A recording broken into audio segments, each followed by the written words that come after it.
Hello students, today we are going to start a new property, metallic or electropositive character. Last time हम लोगों ने तीन properties discuss कर ली थी, electronic configuration, atomic size और ionization enthalpy. आज हम लोग नेक्स्ट प्रॉपर्टी डिस्कस करने जा रहे हैं जिसे हम लोग बोलते हैं मेटालिक कैरेक्टर और इलेक्ट्रोपॉजिटिव कैरेक्टर। तो मेटल का जो प्रॉपर्टी है, एक तरह से जो मेटलिक कैरेक्टर और इलेक्ट्रोपॉजिटिव कैरेक्टर है, ये एक तरह से मेटल का ही प्रॉपर्टी है। ये मेटल की इलेक्ट्रॉन डोनेट करने की टेंडेंसी को रिप्रेजेंट करता है कि कोई भी एक मेटल कितनी आसानी से या कितनी टिपिकलिटी से इलेक्ट्रॉन को डोनेट कर सकता है। उसके इलेक्ट्रॉन को डोनेट करने की टेंडेंसी को मेटलिक या इलेक्ट्रोपॉजिटिव कैरेक्टर एक्सप्लेन करता है। अब मैंने आपके सामने यहाँ पर दो एग्जाम्पल लिए हैं इलेक्ट्रोपॉजिटिव कैरेक्टर को एक्सप्लेन करने के लिए। एक मैंने छोटे साइज का एटम लिया है और एक बड़े साइज का एटम लिया है यहाँ पर। और न्यूक्लियस और इलेक्ट्रॉन के बीच में फोर्स ऑफ अट्रैक्शन होता है, हम लोग जानते हैं इलेक्ट्रोस्टैटिक फोर्स ऑफ अट्रैक्शन। और ये चीज़ हम लोगों ने पढ़ रखा है कि छोटे साइज के एटम में इलेक्ट्रॉन और न्यूक्लियस के बीच में जो फोर्स ऑफ अट्रैक्शन होते हैं वो ज़्यादा स्ट्रॉन्ग होते हैं इन कंपैरिजन टू बड़े साइज के एटम, जिसमें फोर्स ऑफ अट्रैक्शन बड़े साइज के एटम में लेस होंगे। किसके कंपैरिजन में? छोटे। अगर छोटे एटम के कंपैरिजन में अगर छोटे एटम में फोर्स ऑफ अट्रैक्शन ज़्यादा है तो यहाँ पर टेंडेंसी टू डोनेट इलेक्ट्रॉन क्या होगा? कम होगा। यानी कि मेटालिक कैरेक्टर क्या होगा? हमारा कम होगा, या इलेक्ट्रोपॉजिटिव कैरेक्टर कम होगा। अगर वहीं बात करें हम लोग अगर बड़े साइज के मेटल की, तो यहाँ पर इजीली इलेक्ट्रॉन यहाँ से डोनेट हो सकता है। क्यों? क्योंकि यहाँ पे फोर्स ऑफ अट्रैक्शन कम है। तो इसका इलेक्ट्रोपॉजिटिव कैरेक्टर या मेटालिक कैरेक्टर या कह सकते हैं टेंडेंसी टू डोनेट इलेक्ट्रॉन ज़्यादा होगा। तो यहाँ से क्लियरली हम लोग एक कंक्लूजन निकाल सकते हैं कि जो मेटालिक कैरेक्टर है हमारा, मेटालिक कैरेक्टर वो इन्वर्सली प्रोपोर्शनल है या आयनाइजेशन एंथैल्पी के, और डायरेक्टली प्रोपोर्शनल है साइज के। जितना बड़ा साइज होगा उतना ज़्यादा मेटालिक कैरेक्टर होगा, और जितनी कम आयनाइजेशन एंथैल्पी होगी उतना ही ज़्यादा मेटालिक कैरेक्टर होगा। कल हम लोगों ने साइज और आयनाइजेशन एंथैल्पी में देख लिया था कि अगर साइज किसी एटम का बड़ा है तो वहाँ से आसानी से हम लोग क्या कर सकते हैं, कम आयनाइजेशन एंथैल्पी दे करके इलेक्ट्रॉन को निकाल सकते हैं। और अगर जहाँ पर ज़्यादा आयनाइजेशन एंथैल्पी हम लोग दे रहे हैं तो वहाँ पर ऑब्वियसली इलेक्ट्रॉन निकालने में टिपिकल है। तो बात सभी के समझ में आ गया। मेटालिक कैरेक्टर क्या हो गया हमारा? Tendency to donate electron. और जो बड़े साइज का एलिमेंट है वो इजीली क्या कर सकता है? डोनेट कर सकता है। अगर हम लोग बात करें एल्कली मेटल्स का, तो एल्कली मेटल में हमारे क्या थे? Lithium, sodium, potassium, rubidium, caesium, francium को कंसीडर नहीं करेंगे। तो इसमें हम लोग देखें कि सबसे बड़े साइज का मेटल कौन है? सीजियम। तो सबसे ज़्यादा मेटालिक कैरेक्टर और इलेक्ट्रोपॉजिटिव कैरेक्टर किसका होगा? सीजियम का, क्योंकि इसका बड़ा साइज है, फोर्स ऑफ अट्रैक्शन कम होगा, इसलिए इजीली डोनेट कर देगा। देन रुबिडियम, पोटेशियम, और सबसे छोटा क्या है हमारा? लिथियम। तो उसका इलेक्ट्रोपॉजिटिव कैरेक्टर सबसे कम होगा, यानी कि टेंडेंसी टू डोनेट इलेक्ट्रॉन सबसे ज़्यादा कम होगी। सिमिलर वे अगर हम लोग बात करें एल्कलाइन अर्थ मेटल की, एल्कलाइन अर्थ मेटल हमारे क्या थे? बेरिलियम, मैग्नीशियम, कैल्शियम, स्ट्रोंशियम और ये बेरियम। तो यहाँ पर भी साइज अगर बेरियम का सबसे बड़ा है तो उसका मेटालिक कैरेक्टर सबसे ज़्यादा, स्ट्रोंशियम, कैल्शियम, मैग्नीशियम और देन बेरिलियम। तो ये मेटालिक कैरेक्टर के बारे में हमने बात कर ली एल्कली मेटल की और एल्कलाइन अर्थ मेटल्स की। अब इंडिविजुअली वो हमसे पूछता है कि एल्कली मेटल का for a same period alkali metal का मेटालिक कैरेक्टर और एल्कलाइन अर्थ मेटल का मेटालिक कैरेक्टर, किसका मेटालिक कैरेक्टर ज़्यादा होगा? तो हम लोग जानते हैं एल्कली मेटल का साइज छोटा बड़ा होता है एल्कलाइन अर्थ मेटल से, तो इसका जो मेटालिक कैरेक्टर वो ऑब्वियसली क्या होगा? ज़्यादा होगा। यानी एल्कली मेटल जो है उनका metallic character alkaline earth metal से ज़्यादा होगा। क्यों? क्योंकि इनका साइज क्या है? बड़ा है।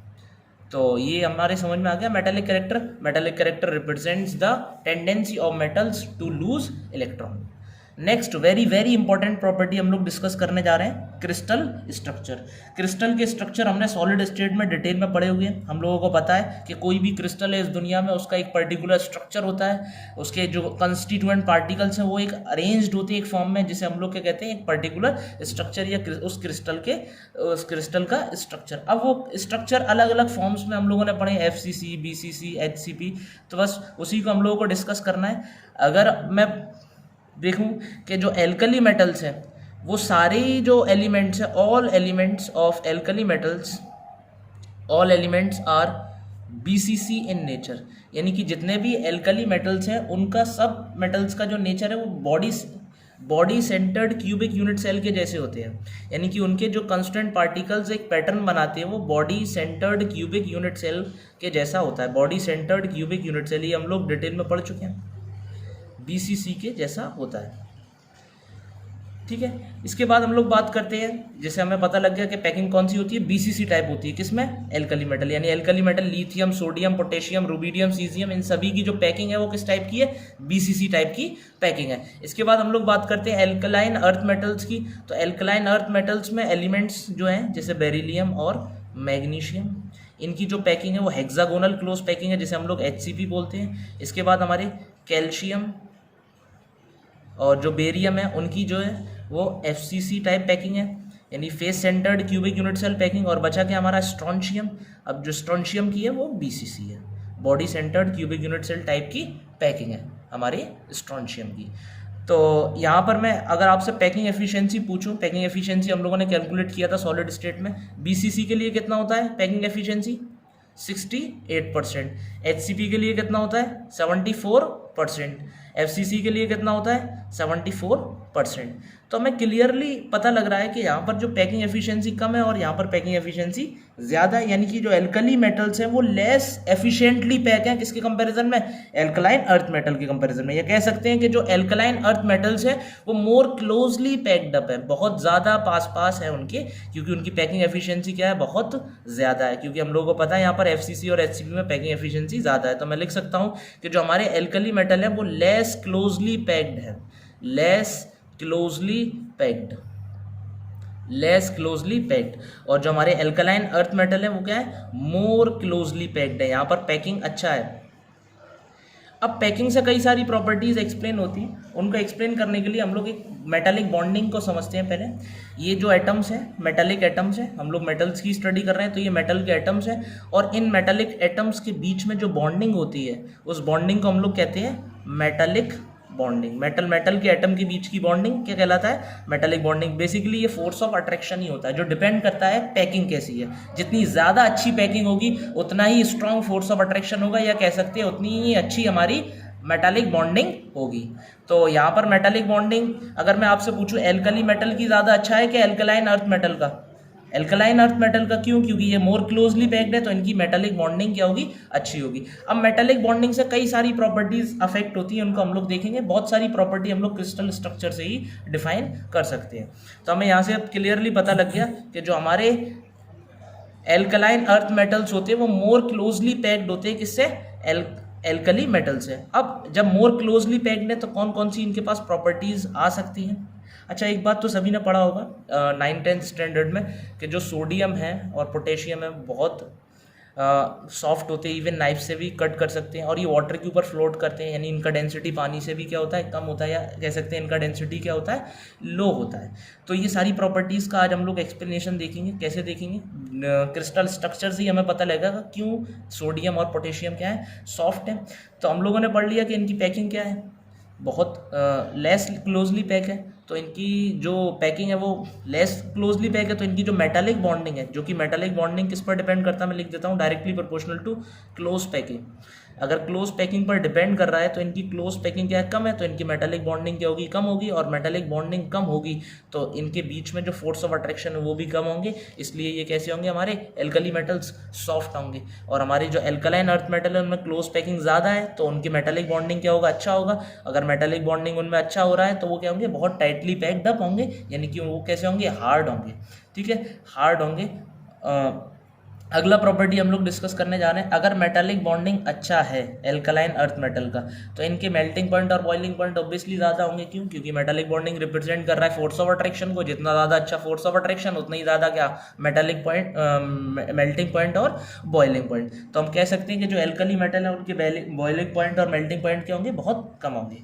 अगला प्रॉपर्टी आता है डेंसिटी। डेंसिटी अगेन, डेंसिटी किस चीज़ को बताता है, मास पर यूनिट वॉल्यूम, कितने एटम्स एक पर यूनिट वॉल्यूम में अरेंज है। जब इसकी पैकिंग लेस क्लोज है और इसकी मोर क्लोज है, तो ऑब्वियसली यहाँ पर एटम ज़्यादा होंगे, यहाँ पर एटम कम होंगे, तो इसकी डेंसिटी कम होगी, और यहाँ पर एल्कलाइन अर्थ मेटल का डेंसिटी क्या होगा हमारा, ज़्यादा होगा। वेरी वेरी इंपॉर्टेंट प्रॉपर्टी, अगली प्रॉपर्टी हम लोग डिस्कस करने जा रहे हैं, लेटाइस एंथैल्पी।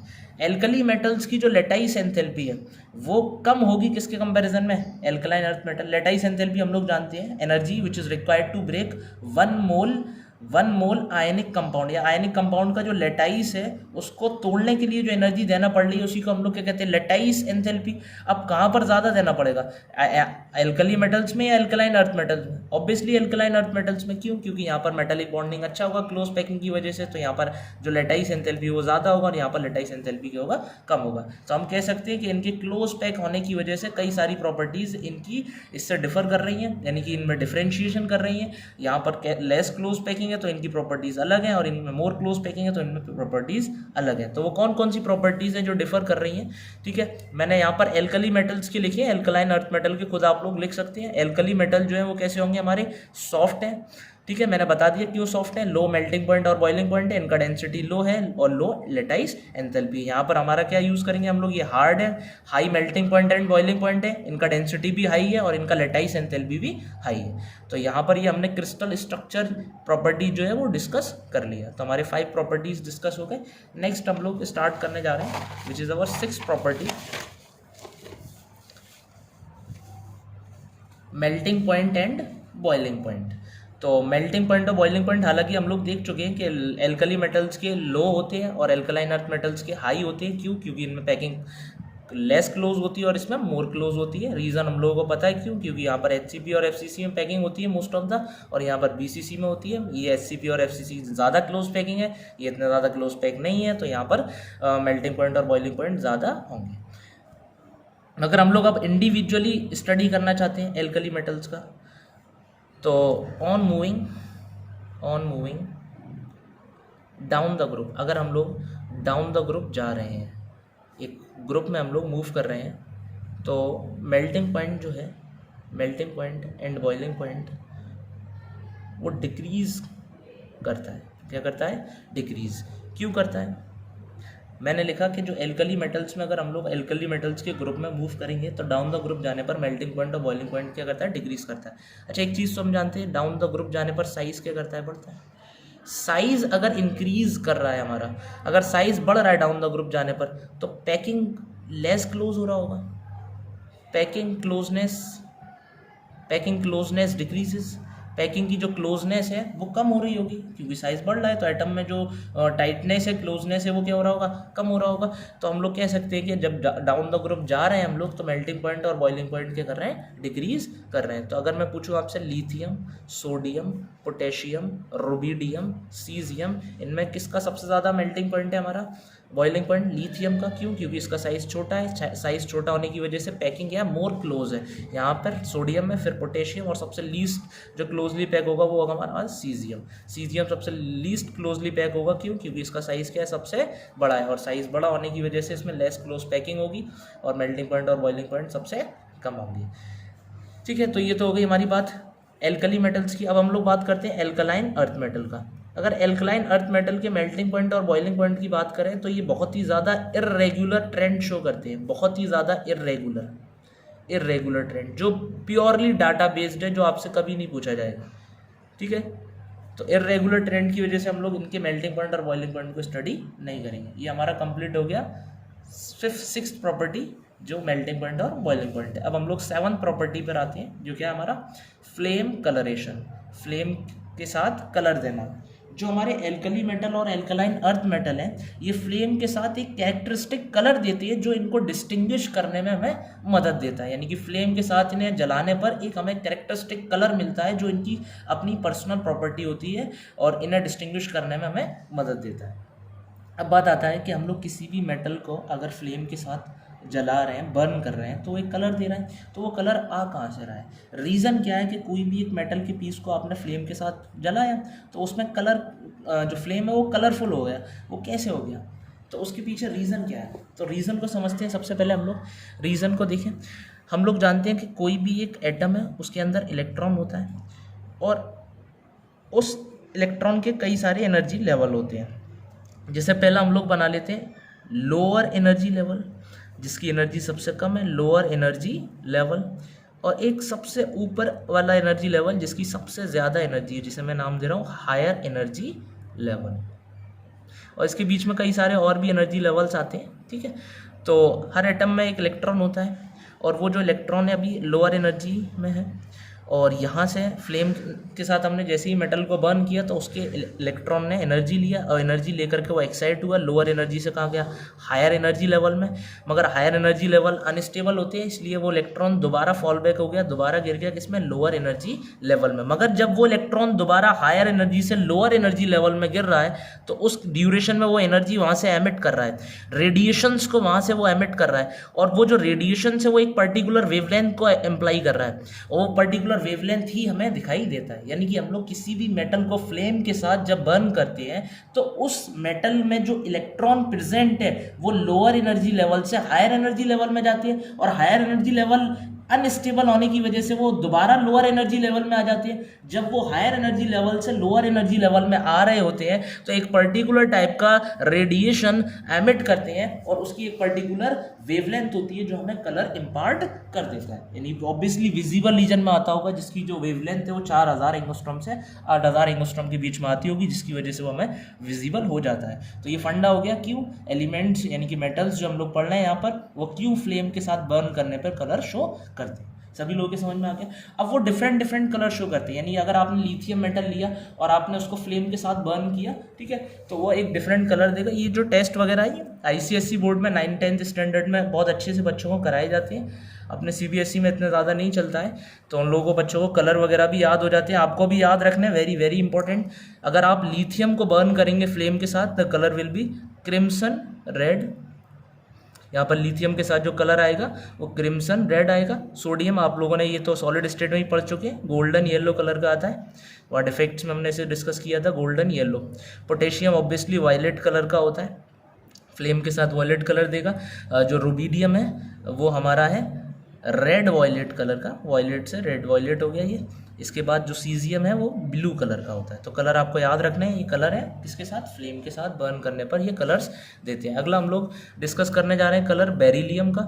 अच्छा ये इंपॉर्टेंट पॉइंट, एक बेरिलियम और मैग्नीशियम है, both of them does not give colour with flame, यानी कि ये फ्लेम के साथ कलर नहीं देते। यानी कि मैं लिख दूंगा do not give colour to flame, यानी फ्लेम कलरेशन शो नहीं करते। Do not give colour to flame, flame को कलर नहीं देते हैं। Reason due to high ionisation enthalpy. इनकी जो आयोनाइजेशन हम लोग जानते हैं कि डाउन द ग्रुप जा रहे हैं, आयनाइजेशन एंथैल्पी घट रहा होगी, साइज़ बढ़ रहा है। इन दोनों का साइज़ सबसे छोटा है, तो साइज़ छोटा होने की वजह से इनकी आयनाइजेशन एंथैल्पी बहुत ज़्यादा होती है, यानी इलेक्ट्रॉन को निकालने के लिए बहुत ज़्यादा अमाउंट में एनर्जी देना पड़ता है, जिसकी वजह से इनकी आयनाइजेशन एंथैल्पी ज़्यादा है, तो वो फ्लेम नहीं दे पाता है, जिसकी वजह से इलेक्ट्रॉन इनके नहीं निकल पाता है। लोअर एनर्जी से हायर एनर्जी में एक्साइटेशन नहीं करता है, एक्साइटेशन डी एक्साइटेशन, तो कलर भी शो नहीं करता है। इसलिए बेरिलियम और मैग्नीशियम कलर फ्लेम के साथ नहीं देते। मगर बाकी के जो हमारे अदर एलिमेंट्स रह गए, कैल्शियम, स्ट्रॉन्शियम, बेरियम, ये कलर देते हैं। कैल्शियम जो है हमारा ये ब्रिक रेड कलर का होता है, ब्रिक रेड, ब्रिक ईट के जैसा कलर का होता है। स्ट्रॉन्शियम जो है वो भी हमारा कलर देता है फ्लेम के साथ, ठीक है, और इसका जो कलर होता है वो डार्क रेड कलर का होता है, डार्क रेड कलर। जो बेरियम हमारा बचा ये एप्पल ग्रीन कलर का होता है, ठीक है। तो ये कलर हो गए कब, जब हम लोग इनको फ्लेम के साथ देंगे। और ये देखो कैरेक्टरिस्टिक प्रॉपर्टी, इनका हर एलिमेंट अपना पर्टिकुलर कलर शो कर रहा है और वो उसी से ही पहचाना जाएगा। यानी कि अगर मैंने आपको पाउच में क्लोज करके 2 एलिमेंट्स दे दिए, क्योंकि देखो एलिमेंट्स हमें पता तो नहीं लगते कौन सा, देख करके सोडियम पोटेशियम है, तो आपको अभी अननोन है, तो आपको टेस्ट करना है। मैंने आपसे पूछा कि बताइए इसमें सोडियम है या पोटेशियम है, तो आप फ्लेम के साथ बर्न करेंगे। अगर वो मान लो गोल्डन येलो दे रहा है तो आप बता देंगे सर ये सोडियम है, अगर वो वायलेट कलर दे रहा है तो वो पोटेशियम है। तो इस तरीके से टेस्ट किए जाते हैं 9th-10th स्टैंडर्ड में आईसीएसई। और ये डेफिनेशन है जो मैंने आपको ऊपर एक्सप्लेन किया है। Due to flame electrons in an atom are excited from lower energy level to higher energy level and then fall back into lower energy level, emit radiation of particular wavelength which give characteristic colour, जो क्या देता है, एक characteristic colour दे देता है flame को, ठीक है। तो ये हमारा 7th प्रॉपर्टी कंप्लीट हो गया, फ्लेम कलरेशन। अगला प्रॉपर्टी हम लोग डिस्कस करने जा रहे हैं जिसका नेम क्या है, हाइड्रेशन एनर्जी। ये हम लोग पहले ही केमिकल बॉन्डिंग में डिटेल में पढ़ चुके हैं, बस रिवीजन के लिए हम लोग को यहाँ पर एक बार और डिस्कस करना है। मैं जो प्रॉपर्टीज बार बार डिस्कस कर रहा हूँ, ये पूरे ब्लॉक केमिस्ट्री में काम में आएंगे। अगर कोई प्रॉपर्टी आपका मिस हो गया, नहीं आएगा, तो आगे आपको ब्लॉक केमिस्ट्री में दिक्कत होगा। ठीक है, हम लोग अब इतना ज़्यादा डिटेल में नहीं पढ़ेंगे हर प्रॉपर्टी को। सारी प्रॉपर्टी जो ब्लॉक केमिस्ट्री का थीम है वो बिल्कुल पूरी तरीके से सेट है। पहले आपको प्रॉपर्टी पढ़नी है, केमिकल रिएक्शन पढ़ने हैं, कुछ इंपॉर्टेंट कंपाउंड्स पढ़ने हैं। तो जो प्रॉपर्टीज़ मैं पढ़ा रहा हूँ वही पूरे ब्लॉक केमिस्ट्री में आगे काम में आने वाले हैं। अगला प्रॉपर्टी हमारा हाइड्रेशन एंथैल्पी। तो हाइड्रेशन एंथैल्पी बोल रहे हैं या हाइड्रेशन एनर्जी बोल रहे हैं, बात एक ही है। तो मैंने इसको एक्सप्लेन किया था, मैंने बताया था जैसे अगर आपने पानी में नमक को मिलाया तो उसका जो Na पॉजिटिव आयन है और Cl नेगेटिव आयन है वो डिसोसिएट हो जाता है और उसको पानी के बहुत सारे मॉलिक्यूल जो है वो सराउंड कर लेते हैं। तो सराउंड जब करते हैं पूरी तरीके से, देखें हम डायग्राम में क्लियरली, ये जो Mn पॉजिटिव मेटल आयन है इसको बहुत सारे H2O के मॉलिक्यूल ने नेगेटिव चार्ज ऑक्सीजन से कर लिया है, सराउंड कर लिया है। और इसे हम लोग बोलते हैं, इस प्रोसेस को जब सराउंड कर रहे हैं, this process is known as hydration. When the metal ion is surrounded by water molecule, this process is known as hydration. And during this hydration energy releases, यानी कि जब जो वाटर के मॉलिक्यूल है वो मेटल की तरफ अट्रैक्ट हो रहे हैं तो अट्रैक्शन के दौरान यहाँ पर कुछ एनर्जी रिलीज होगा, क्योंकि हम लोग जानते हैं जब न्यू अट्रैक्शन बन रहा है तो एनर्जी रिलीज होगा, स्टेबल हो रहा है वो, तो जो एनर्जी रिलीज होगा उसी एनर्जी को हम लोग क्या कहते हैं, हाइड्रेशन एनर्जी। ये हम लोग ऑलरेडी लिख चुके हैं कि hydration energy is the energy releases when metal ion is surrounded by water molecules. ये सभी को पता है। इसके बाद हम लोग एक रिलेशन पर बात करते हैं, ये भी हम लोगों ने पहले देखा था। Hydration energy is directly proportional to charge and inversely proportional to size, यानी कि जिस भी मेटल का जितना ज़्यादा चार्ज होगा, याद रखें charge is the more dominating factor, जितना ज़्यादा चार्ज होगा उतनी ज़्यादा उसकी हाइड्रेशन एंथैल्पी होगी और जितना कम साइज होगा उतनी ही ज़्यादा हाइड्रेशन एंथैल्पी होगी। यानी हाइड्रेशन एंथैल्पी करस्पॉन्ड करता है किसको, चार्ज को और साइज को। एक और हमने फैक्टर देखा था कि जो हाइड्रेशन एंथैल्पी वो डायरेक्टली प्रोपोर्शनल है किसके, सॉल्युबिलिटी के। आगे हम लोग इसको डिस्कस करेंगे डिटेल में कि जो जिस भी मेटल आयन का सॉल्ट में हाइड्रेशन एंथैल्पी ज़्यादा होगा उसका सॉल्युबिलिटी क्या होगा, उतना ही ज़्यादा होगा। ठीक है, तो ये हो गया हमारा हाइड्रेशन एंथैल्पी के बारे में। इसके बाद एक इम्पॉर्टेंट पॉइंट है कि अगर हम लोग बात करें एल्कली मेटल्स का और एल्कलाइन अर्थ मेटल्स का, दोनों पर चार्ज तो सेम ही रहता है। इन पर सिंगल पॉजिटिव चार्ज आता है और इन पर डाई पॉजिटिव चार्ज आता है, रेडॉक्स में पढ़ चुके हैं। तो चार्ज सेम है तो what will be the deciding criteria, यहाँ पर डिसाइडिंग क्राइटेरिया क्या होगा, साइज। यानी जिसका साइज क्या होगा, ज़्यादा होगा, उसका हाइड्रेशन एंथैल्पी कम होगा। और हाइड्रेशन एंथैल्पी हम लोग जानते हैं यहाँ पर किसका ज़्यादा होगा, बताएं, साइज एल्कली मेटल का ज़्यादा होता है तो इसका हाइड्रेशन एंथैल्पी क्या होगा, कम होगा, हाइड्रेशन एंथैल्पी कम होगा। और hydration enthalpy alkaline earth metal का ज़्यादा होगा, क्यों, क्योंकि इनका जो साइज़ है वो छोटा है, जिसका साइज़ छोटा होगा उसका हाइड्रेशन एंथैल्पी ज़्यादा होगा। तो यहाँ पर ये किसके बारे में हो गया, हमारा हाइड्रेशन एंथैल्पी के बारे में। और कुछ हम लोग प्रॉपर्टीज इसी से रिलेटेड, अभी कई सारे क्वेश्चन यहाँ पर फ्रेम हुए हैं कई सारे कॉम्पिटिटिव एग्जाम्स में, तो इसको थोड़े से अच्छे से दोबारा हम लोग पढ़ लेते हैं इन क्वेश्चंस को। वैसे तो केमिकल बॉन्डिंग में कर लिए थे। हाइड्रेशन एनर्जी की बात करूँ अगर डाउन द ग्रुप, तो डाउन द ग्रुप जाने पर क्या कर रहा है, हमारा साइज बढ़ रहा है, और अगर साइज बढ़ेगा तो साइज के इन्वर्सली प्रोपोर्शनल है। अगर साइज बढ़ रहा है तो हाइड्रेशन एंथैल्पी क्या करेगा, डाउन द ग्रुप जाने पर डिक्रीज करेगा, decreases, down moving down the group जो हमारा हाइड्रेशन एंथैल्पी है डिक्रीज करेगा। तो अगर मैं बात करता हूँ एल्कली मेटल्स का, तो एल्कली मेटल यानी lithium ion, sodium ion define for ion, potassium ion, rubidium ion, caesium ion, ये हमारे एल्कली मेटल हो गए। और ये यूनिवेलेंट होते हैं। एल्कलाइन अर्थ मेटल्स की बात कर लेते हैं जो डाईवेलेंट होते हैं, हमारा beryllium ion B di positive, magnesium ion, calcium ion, strontium ion, और ये हो गया हमारा बेरियम आयन। तो ये हमारे आयन्स हो गए एल्कली मेटल्स के। तो मैंने बता दिया हाइड्रेशन एनर्जी जो है वो डाउन द ग्रुप जाने पर घटता है, यानी सबसे ज़्यादा हाइड्रेशन एनर्जी किसका होगा, लिथियम का, सोडियम का, पोटेशियम का, रुबीडियम का। सिमिलर ट्रेंड यहाँ पर चलेगा, ठीक है, डाउन द ग्रुप जाने पर डिक्रीज करना है। अच्छा, मैं आपको बता चुका हूँ डाउन द ग्रुप जाने पर साइज़ बढ़ता है। अगर हम लोग इनके साइज़ की बात करें, सपोज मैं एल्कली मेटल्स की पहले बात कर लेता हूँ, तो साइज़ जो है ना वो डाउन द ग्रुप जाने पर क्या करता है, हमारा साइज़ जो है वो डाउन द ग्रुप जाने पर बढ़ता है। तो लिथियम, सोडियम, पोटेशियम, रुबीडियम, और ये आ गया हमारा सीजियम। इसमें सबसे ज़्यादा बड़ा साइज़ किसका होगा, caesium, rubidium, lithium, potassium, sodium और लिथियम। अब मैं इसके बाद जो बात कर रहा हूँ साइज़ की, वो किसकी बात कर रहा हूँ, size of hydrated ion, size of hydrated ion. Hydrated ion का मतलब क्या है कि ये हाइड्रेटेड हो चुके हैं। देखें आप, जैसे ये जो लिथियम है बहुत सारे पानी के मॉलिक्यूल से सराउंड हो गया और पानी के मॉलिक्यूल ने बहुत सारी लेयर बना ली। सिमिलर वे सोडियम का थोड़ा कम हाइड्रेशन हुआ है अकॉर्डिंग टू द ट्रेंड, ठीक है। और फिर उसके बाद पोटेशियम, तो यहाँ पर जिसका मोर हाइड्रेशन हुआ है उसमें पानी के मॉलिक्यूल ने बहुत सारी लेयर बना ली। जब पानी के मॉलिक्यूल लेयर बहुत सारी बना लेंगे तो इस हाइड्रेटेड आयन का साइज जो है वो काफ़ी बड़ा हो जाएगा in comparison to other.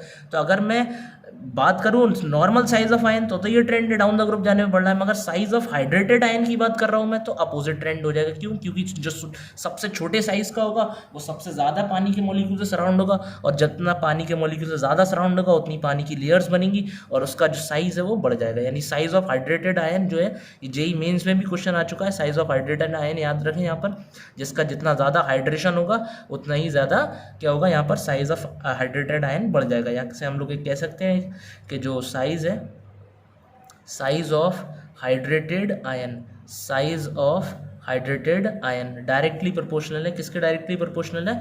Hydration energy के। जितना ज़्यादा हाइड्रेशन होगा उतना ही ज़्यादा साइज किसका होगा? हाइड्रेटेड आयन का। सभी के बात समझ में आ गया। इसके बाद हम लोग बात करते हैं मोबिलिटी। मोबिलिटी मतलब चलना।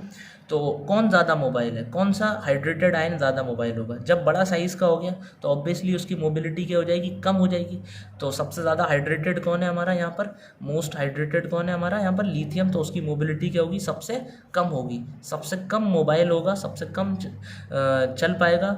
क्यों? क्योंकि मोस्ट हाइड्रेटेड हो गया, सबसे छोटा होने के कारण मोस्ट हाइड्रेटेड हो गया, और मोस्ट हाइड्रेटेशन की वजह से उसकी मोबिलिटी क्या हो जाएगी?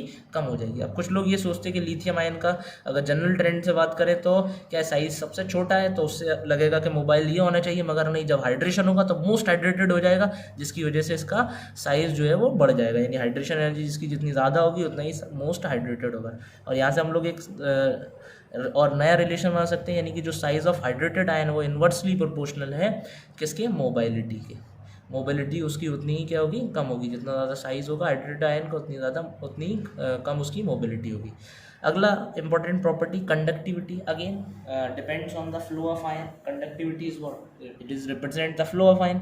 तो फ्लो ऑफ आयन मोबिलिटी ही कंडक्टिविटी कह सकते हैं। तो सबसे कम कंडक्टिविटी लिथियम की होगी और सबसे ज़्यादा जो कंडक्टिविटी है वो हमारी, ये एनसीईआरटी में भी क्वेश्चन है और कई सारे एग्जाम्स में पूछे जा चुके हैं। तो ये हमारी प्रॉपर्टीज़ हो गई जो रिलेटेड है किससे? हाइड्रेशन से। ठीक है। इसके बाद हम लोग नेक्स्ट प्रॉपर्टी स्टार्ट करने जा रहे हैं जिसे हम लोग कहते हैं सॉल्यूशन इन लिक्विड अमोनिया। अब सॉल्यूशन की बात हो रही है तो सॉल्यूट और सॉल्वेंट दो कंपोनेंट लेने पड़ेंगे। हम लोग सॉल्यूशन किस में बना रहे हैं? ऑब्वियसली ये पता लग रहा है लिक्विड अमोनिया है, तो मैंने यहाँ पर बीकर में क्या ले लिया है? पहले लिक्विड अमोनिया। लिक्विड अमोनिया हमने यहाँ पर पहले ही बीकर में ले लिया है। और हम लोग यहाँ पर सॉल्यूशन किसके बनाएंगे? ऑब्वियसली एल्कली मेटल्स के और एल्कलाइन अर्थ मेटल्स के, क्योंकि हम लोग इन्हीं की तो स्टडी कर रहे हैं। तो ये जो मेटल्स हैं, अब इन मेटल्स को हम लोग किस में डिजोल्व करेंगे?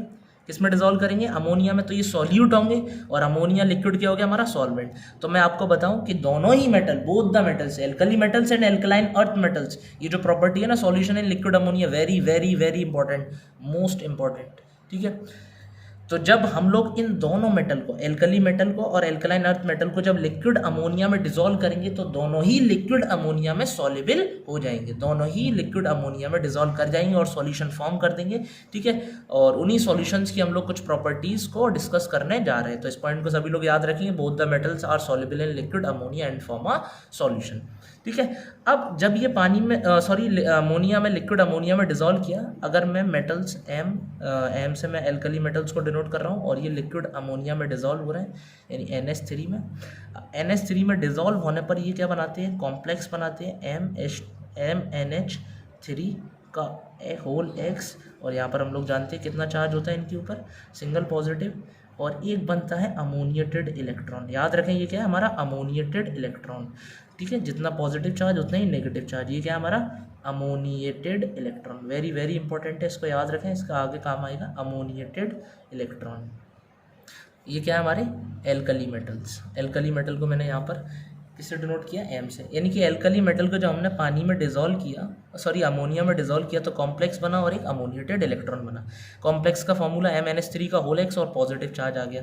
अब Y समझ लो, मान लो Y जो है वो अमोनिएटेड इलेक्ट्रॉन बने। बैलेंस कर देते रिएक्शन को, X प्लस Y जो है वो क्या हो गए? हमारे अमोनिया के मोल हो गए और मेटल तो हमारा M था ही। ठीक है। तो यहाँ पर सभी लोगों की समझ में आ गई अमोनिएटेड इलेक्ट्रॉन। सिमिलर वे हम लोग लिख सकते हैं किसके लिए, एल्कलाइन अर्थ मेटल्स के लिए। एल्कलाइन अर्थ मेटल्स को भी हमने किस में डिसॉल्व किया है, अमोनिया के लिक्विड में, क्योंकि ये दोनों ही मेटल सॉल्युबल हो जाते हैं तो ये भी कॉम्प्लेक्स बनाएंगे। मगर ये याद रखें ये डाईवैलेंट है, तो इनका जो कॉम्प्लेक्स होगा उस पर डाई पॉजिटिव चार्ज निकालना है, और यहाँ पर जो इलेक्ट्रॉन निकलेंगे वो कितने अमोनिएटेड इलेक्ट्रॉन होंगे, 2 अमोनिएटेड इलेक्ट्रॉन होंगे। ठीक है, या फिर हम लोग ऐसे भी लिख सकते हैं, यहाँ पर वाई लगा दें, यहाँ डाई नेगेटिव चार्ज लगा दें, बात एक ही। अब यहाँ पर बैलेंस करें तो यहाँ रिएक्शन x + 2y बैलेंस हो गया। तो यहाँ से हमें पता लगता है कि मेटल को जब हम लोग लिक्विड अमोनिया में डिज़ोल्व करेंगे, सॉरी यहाँ पर एक बार मैं दोबारा बता देता हूँ, इसको वीडियो में नहीं आ पाया। मेटल को जब हमने एल्कलाइन अर्थ मेटल को जब हमने लिक्विड अमोनिया में डिसॉल्व किया तो यहाँ कॉम्प्लेक्स बना एक सेम टाइप का, मगर ये डाईवैलेंट है तो यहाँ डाई पॉजिटिव चार्ज आ गया और यहाँ पर एक सिंगल नेगेटिव चार्ज आ गया। इसे हम लोग अमोनिएटेड इलेक्ट्रॉन अगेन बोल रहे हैं। तो ये बात सभी के समझ में आ गया कि एल्कली मेटल और alkaline earth metal both the metals are soluble in liquid ammonia. Liquid ammonia में सॉल्युबल होते हैं और सॉल्युबल होकर के सॉल्यूशन बनाते हैं। उस सॉल्यूशन में आयन जो होते हैं उसमें एक कॉम्प्लेक्स की फॉर्म में होता है और एक अमोनिएटेड इलेक्ट्रॉन की फॉर्म में होता है।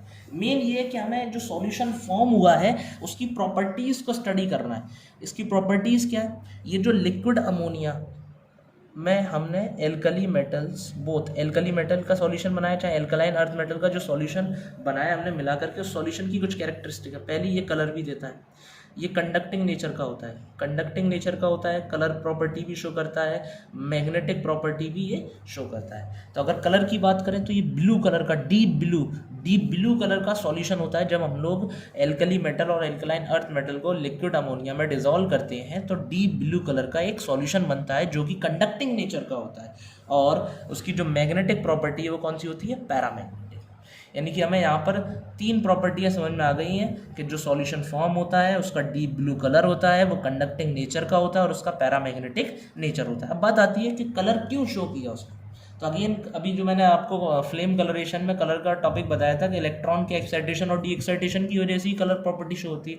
और हम लोग देख रहे हैं कि जब हम लोग एल्कली मेटल को अमोनिया लिक्विड में डिसॉल्व कर रहे हैं तो यहाँ पर हमें अमोनिएटेड इलेक्ट्रॉन मिल रहा है जिसका एक्साइटेशन डी एक्साइटेशन होगा और कलर यहाँ पर इम्पार्ट कर देगा किसको, सॉल्यूशन को। अगला property conducting nature. Again conducting nature मतलब जो कंडक्टिविटी है आयंस की वजह से भी आ रहा है और जो इलेक्ट्रॉन है अमोनिएटेड इलेक्ट्रॉन उसकी वजह से भी आ रहा है। अगेन पैरामैग्नेटिक नेचर क्यों है, बिकॉज ऑफ अनपेयर्ड इलेक्ट्रॉन जो कि अमोनिएटेड इलेक्ट्रॉन है। यानी कि तीनों प्रॉपर्टी का रीजन क्या है, अमोनिएटेड इलेक्ट्रॉन। कलर क्यों आ रहा है, because of ammoniated electron. Conductivity क्यों आ रहा है, because of ammoniated electron. Magnetic property में जो पैरामैग्नेटिक प्रॉपर्टी है वो क्यों है, बिकॉज ऑफ अमोनिएटेड इलेक्ट्रॉन। क्या बात समझ में आ गया सभी को।